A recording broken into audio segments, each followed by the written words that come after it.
Good morning, students. How are you all? I hope you all are fine. Okay, so today I am going to explain the topic chemical properties of metals and non-metals from the chapter material, metals and non-metals. Okay, in the last one lecture I have explained you about the physical properties of metals and non-metals, and today I will explain you about the chemical properties of metals and non-metals. Okay, it means one by one I will explain you that how metals and non-metals both they react with different kind of things, okay, and different kind of chemicals. So first is reaction with oxygen.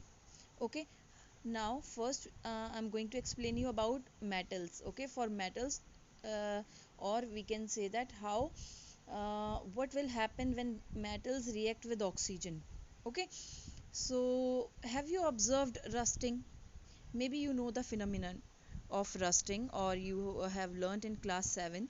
Okay, generally metals are reacted with oxygen. They do react with oxygen. It means that if metals are exposed with air, okay, they react with it and they form metallic oxides, or you can call them that they do rust. Okay, and these metallic oxides are basic in nature. Okay, they form rusting, and when you check their acidity or basicity, it means their pH level. So you will find that they are basic in nature. It means their pH level is more than 7. Okay, so first is rusting of iron, as you can see in the picture. See, following is the reaction. To express it, you can express the rusting of iron by the following reaction, like iron here.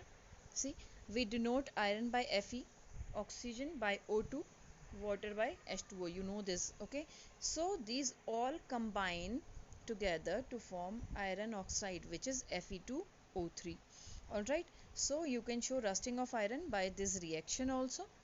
Okay, see, another one example is when you see copper vessel. Have you seen copper vessels, copper jugs, copper glasses, or any kind of copper utensil? See, when they just exposed to air or with moisture, they they do rust. Okay, and if they left open in the presence of moist air, then a dark green dull coating will be placed on them. Okay, you find that there is dull green coating over them, okay, which is rust. All right, and that green material is a mixture of copper hydroxide, you can say. Okay, that green material is copper hydroxide. Its chemical formula will be CuOH whole twice. Okay, Cu for copper, OH for hydroxide. Okay, it means there are two atoms or two molecules of hydroxide and copper carbonate here, CuCO3.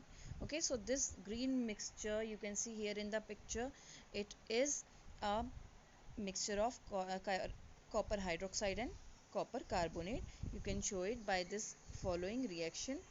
See, 2Cu plus H2O plus CO2 plus O2 gives out CuOH whole twice plus CuCO3, okay, which is copper hydroxide and copper carbonate.